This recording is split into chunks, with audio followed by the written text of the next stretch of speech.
Hey everyone, welcome back to the Visually Stunning Movie Podcast. I'm Mark. That's Ryan. Good morning, Ryan. Good morning. In theaters now, a movie we did not get to screen beforehand, but we were both able to see once it hit theaters. The follow-up to Barbarian from Zach Cregger. Weapons. A lot of buzz on this one. All I knew going in was that at 217, 17 kids in one classroom left their houses and weren't seen again. There you go. And the entire movie is the fallout of that. And then we figure out why or where they went, what happened. And we'll discuss that. Might get a little spoilery as we talk about our thoughts about this, so be warned. Yeah, I'm gonna try to avoid spoiling as much as possible on this. It's tough. It's tough if we want to really talk about this. Julia Garner, Josh Brolin, Alden Ehrenreich are the big three here. There's a young actor named Carrie Christopher, plays Alex, the one boy in the class who did not vanish. Benedict Wong shows up as principal, vice principal at the school. So what were you we both liked Barbarian. We liked that. And I actually watched it again the night before I went and saw this to just kind of remind myself of his approach, I guess. Barbarian was two movies in one. I don't think Weapons is quite that way. But there are definitely a couple of tones going on. Is that fair to say? Yeah. I mean, the structure of this film's pretty interesting. When you're given sections, and these sections surrounding one character, and they overlap and eventually come together. Yep. So structurally, it is a little different. And to a certain extent, you see obviously a community at maybe not at its worst, but definitely not at its best. Correct. Yeah, I think it's a compelling setup. Obviously, you have a classroom of kids, except for one, who don't show up to school, and mysterious circumstances, and everyone wants answers, and nobody has them. Nobody has answers, even if they think they do. Right. So it's a compelling setup. And the fact that they have some video from like Ring doorbells. Yeah. Of the kids going out and then Naruto running away. So they know that the kids all left. There was no break-ins. Yeah. The kids left. Seemingly voluntarily. This is tough because I love the tone and the feel and the creep factor of most of this. In Barbarian, a lot of the second half of that is more comic. Yeah. In this, there is some comedy horror, but I think he integrates those two a little better than he did in Barbarian. I think if there are moments when you laugh, it's not the same kind of funny. It's not entirely. I mean, we laugh when we're uncomfortable. Yes, and there's some of that in here, but I mean we can't really say much, but the ending is pretty insane. Yes, and that may in its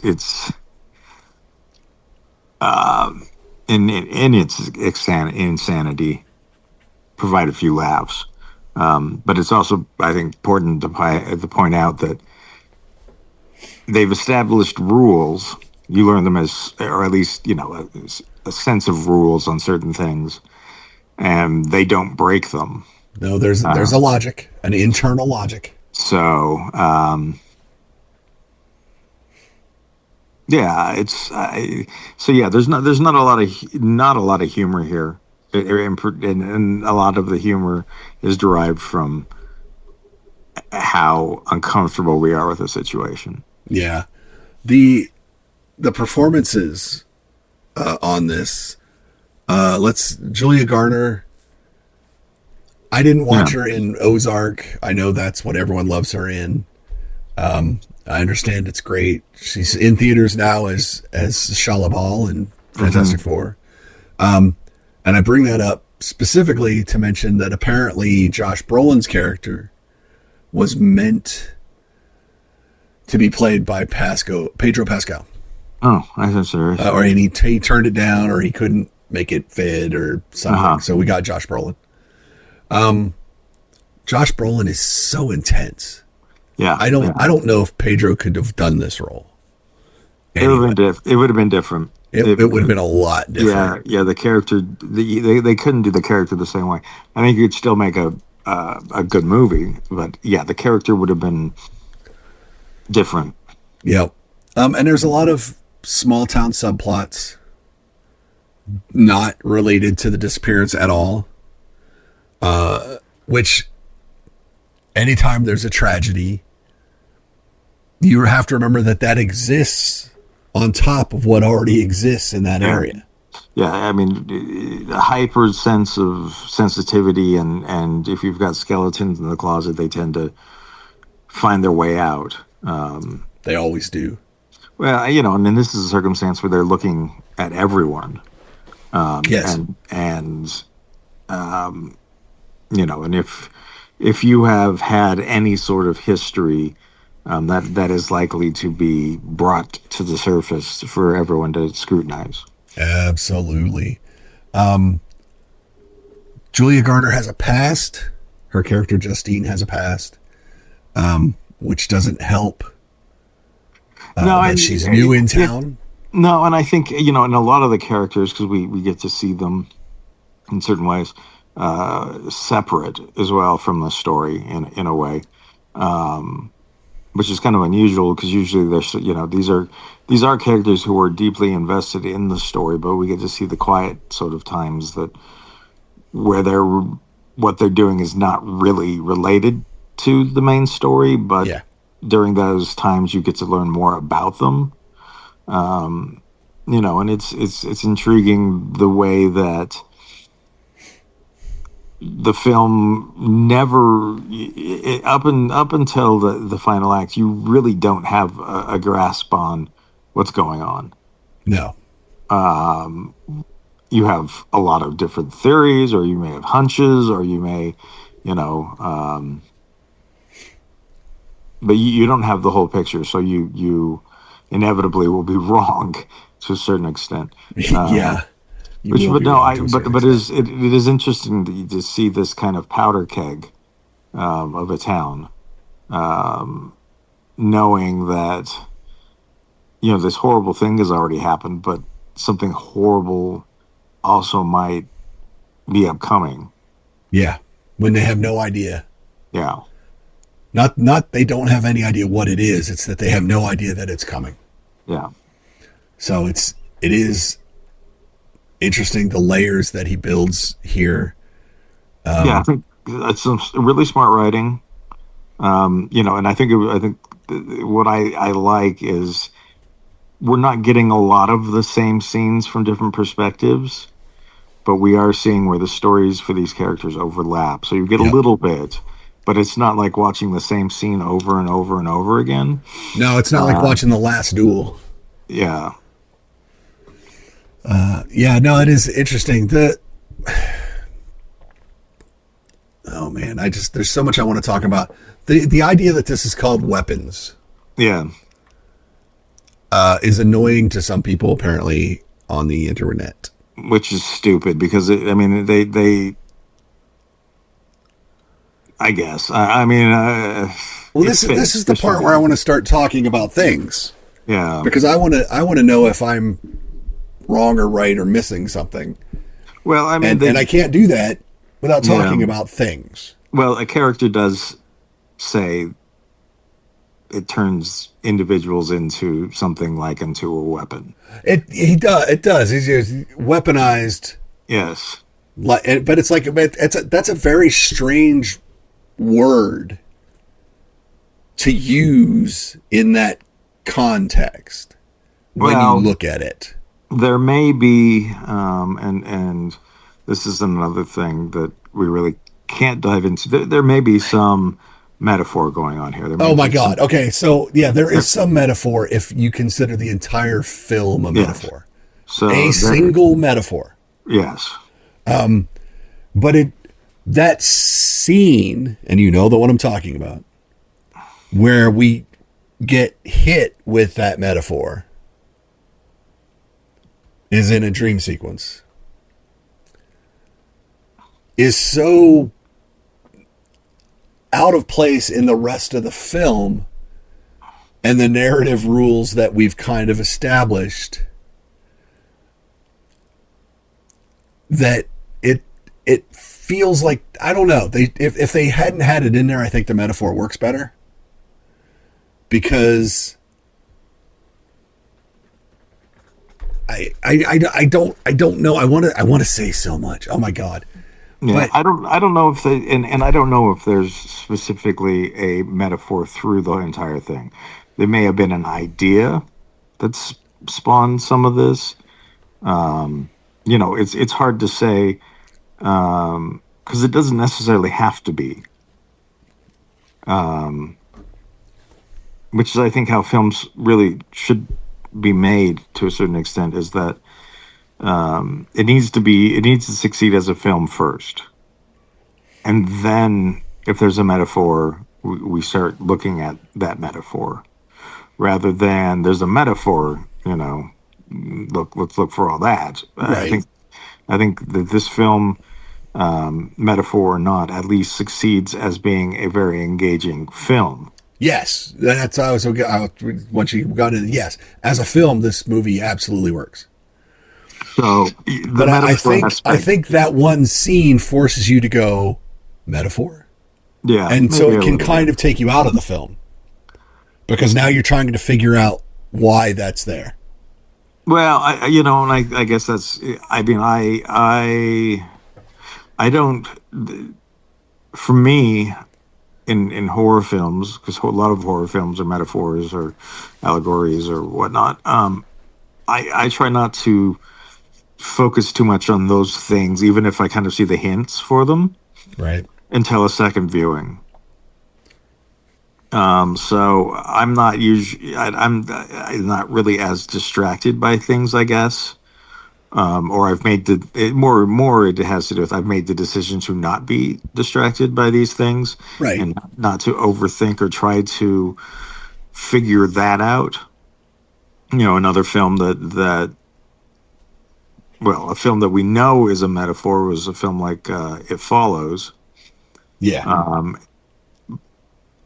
But while watching it, I purposely didn't follow the metaphor, if that makes sense. No, absolutely. And So, normally, like I said, that was a lot more subtle all the way through.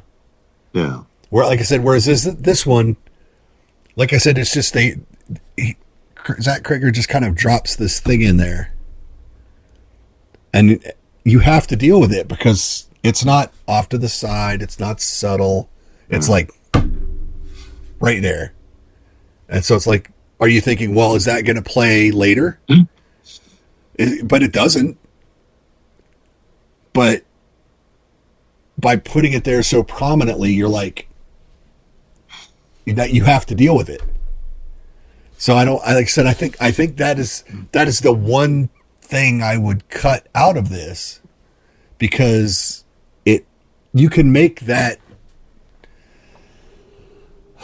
connection in other ways that already are in the film, just Mm. tonally and emotionally, without that being there, that doesn't have a spot in the film, not in the metaphor. Yeah. You know what I mean? So that's my one real complaint about this. But it's the rest of the movie's so good. It's I can't really hold it against it. Yeah. I just kind of wish he'd have looked at it and realized he didn't need it. So that's where I fall on Weapons. I think it's great. I think it's better than Barbarian, and I did enjoy Barbarian when I watched it the day before again to catch up. I think he's perilously close to making a film that really is as good as everyone wants this one to be. He is really, really close. Yeah. And that's not to disparage either of his first two efforts. But the difference between Barbarian and Weapons is, in the grand scheme of things, pretty big. But I don't think he's there yet. And part of that is, it kind of makes me wonder if that is a function of the fact that he wrote both of them and then directed them. If there's like one other person gets like a legit look or a legit co-write, if that doesn't force him to see the things that he might otherwise fall into, I think there's a movie in either his third or fourth movie where everyone goes, yes, that's his Exorcist. Yes, that's his, original Nightmare. That movie where you're like, that's the one. That's the movie he's going to be remembered for. It's there. Yeah, I mean, I don't know if it'll be his next one. He's doing the Resident Evil reboot, but yeah, that would be. You know what? If he could pull that off, yeah, that would be amazing. And I think you can. There are things about the Resident Evil franchise, the video games that it works in the video game. It doesn't work in a movie. So the hard part about Resident Evil is getting a movie made that has the feel of the video games without some of the absurd, some of the monsters in Resident Evil get to be pretty over the top.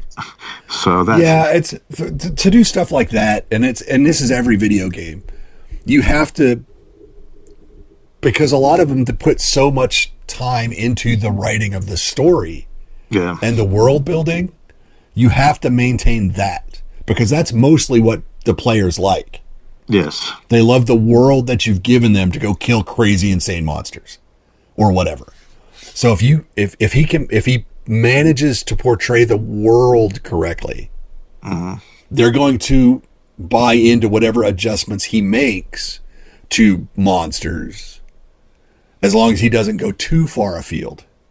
If he brings them back into the realm of still crazy, but closer to possible or real or things like that. That I think is how he's going to do that. Yeah. And we'll see. Hopefully it's good. I mean, he's obviously a really good director. I think a lot of the consensus here is that it's one of the top 10 genre films of the year, and I have absolutely no issue with that. No, I don't either. It may even be top 5. Is it my top? No, it's not my top, but is it good? Yeah, it's good, and it's it will be interesting to see what the cinema scores are, because I think there's some people, like horror movies, when they don't completely play to the cliche or the tropes that are expected, sometimes those don't get nearly the scores that they should, and horror films usually don't get great scores just to begin with because they're horror films for whatever reason. Right. But I could see certain aspects of the ending being a little polarizing. I thought I liked it, quite Oh honestly. yeah. No, I did. And I think that the way it ends, it is not exactly a Hollywood ending, but it is, and it's kind of odd to say this in a film that's not entirely realistic, but it is Right. the realistic ending. And so I found that to be a good thing. A little unexpected, to be honest, but Yeah, there was an upbeat ending that we didn't get. yes, So just be prepared. Weapons currently holds an A minus on Cinema Score. fantastic. Oh, that's fantastic. So people are going with it. That's great. So yeah, there's a lot to like. There's absolutely a lot to like. And I I don't don't know. think we spoiled too much. No, and I don't know about your audience, but our audience was totally in Oh the my entire. god! So I was going to mention. I don't know how many squealers we had. Jump scare reactors. Yeah, There were a lot, and they were all over the theater. So like we'd hear it from like a few rows behind us a couple times, and then it was like a couple rows in front of us a couple times, and then off to the side, and it was just like they're here to watch them. They're here to watch this movie, yeah, and so I was just like, and I know jump scares are coming, so I try not to because they're made to make you jump yes, against your better judgment. So it's like I don't think I even moved too much, but I certainly didn't vocalize. We had a lot of vocalizers, which again is great. It's good. That's if you get that in the right circumstances, that's a good audience. It's yeah, like when we saw the original Quiet Place and the entire theater was silent. yep, That was incredible. But it's when you get the talkers or the laughers or the uh-uhs and the blah blah blahs during yeah, movies, that's terrible. But yeah. we had a pretty good Didn't audience. we didn't have any of that. And what was even kind of more interesting is when we left the theater, because I usually stay through the credits.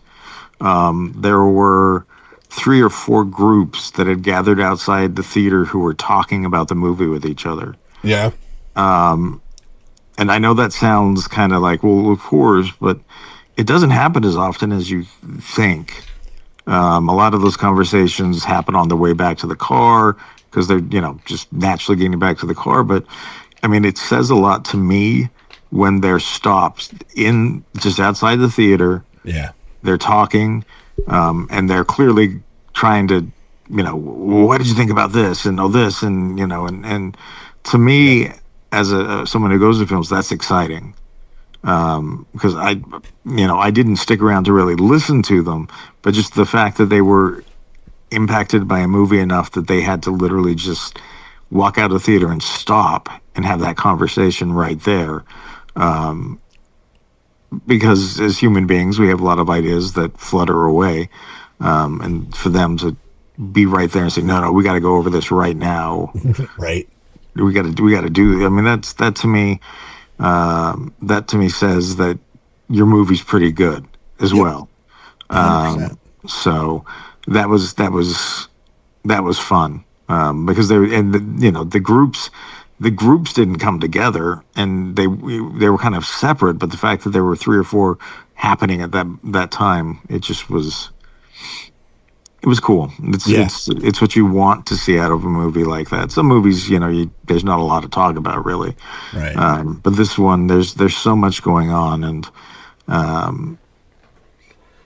these characters. I mean, the majority of these characters are flawed to the point of being, I don't know. They not. I wouldn't say suspects, but you just there's a lot of human faults on display in this. I don't know. I really liked it. Really liked it. Absolutely. Obviously rated R. A lot of language. Most of the violence you might expect is near the end. Yeah, it's not nearly as violent as you might think. A lot of it's psychological. A lot of it's. Yeah, but is there violence? Yes. Yes. there is absolutely violence in this film. Yep. There is 2 hours and 8 minutes, so make an evening of it. But yeah, Weapons never felt long. It never did feel long because you're learning about characters the whole time. Yeah, and again, the structure of it, they just did it. The structure is smart. Yeah, because you never really relive any particular scene more than twice.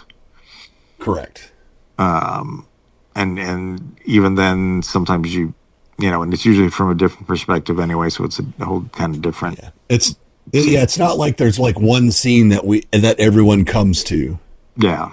It's not like that at all. There's this character, we see this up to a point, and then we see another character, blah, blah, blah, that either hits that same point or comes in before that point and then moves on, and then somebody else happens and they cross another way. But yeah, it's not like there's this one central point in time that everyone kind of or that the film gravitates everyone to.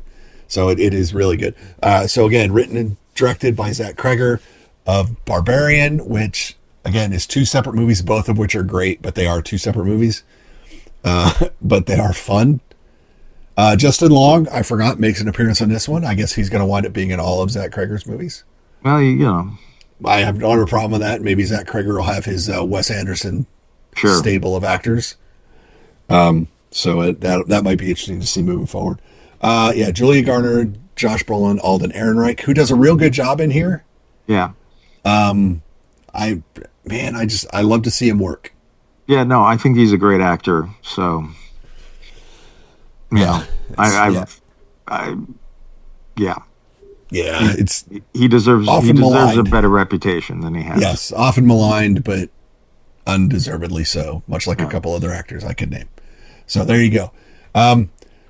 Check out Weapons in theaters now.